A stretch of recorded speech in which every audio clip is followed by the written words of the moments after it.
Hi எல்லாரும் எப்படி இருக்கீங்க? நீங்க சுகர் கட் டயட்ல இருக்கீங்க, இல்ல நார்மல் டயட்ல இருக்கீங்க. ஒரு சூப்பரான ஒரு லட்டு சாப்பிடணும், ரொம்ப ஈஸியாவும் செய்யணும் அப்படின்னா, கண்டிப்பா இந்த லட்டுவ நீங்க ட்ரை பண்ணி பார்க்கலாம்.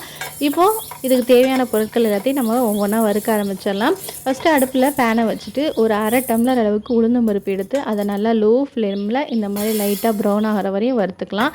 இப்போ அதே டம்ளர்ல 1/2 டம்ளர் அளவுக்கு பொட்டுக்கல்லை எடுத்துட்டு அதையும் லைட்டாக வறுத்துக்கலாம். பொட்டுக்கல்லை நல்லா புதுசாக மொறுமொறுன்னு இருந்ததுன்னா நீங்கள் வறுக்கணும்னு அவசியம் இல்லை. கொஞ்சம் நமத்து போன மாதிரி இருந்தது அப்படின்னா இந்த மாதிரி வறுத்து தனியாக எடுத்து வச்சுக்கோங்க. இப்போ ஒரு 5, 6 வால்நட், அதுக்கப்புறம் 10, 15 பாதாம், அதையும் லைட்டாக வறுத்துக்கலாம்.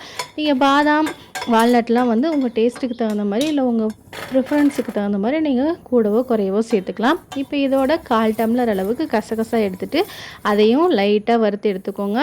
இப்போ இதையும் ஒரு பிளேட்டில் கொட்டிட்டு எல்லாத்தையும் நல்லா ஆறட்டும். அதுக்குள்ளே நம்ம பேரிச்சம்பழம் அரைச்சிக்கலாம். பேரிச்சம்பழம் வந்து நான் ஒரு 10, 15 சேர்த்துருக்கேன். பேரிச்சம்பழம் வந்து இது வந்து லைட் ஸ்வீட்டை தான் கொடுக்கும், ரொம்ப ஸ்வீட்டாக இருக்காது. உங்களுக்கு நிறையா ஸ்வீட்னஸ் வேணும் அப்படின்னா இன்னும் கொஞ்சம் பேரிச்சம்பழம் கூட சேர்த்துக்கலாம்.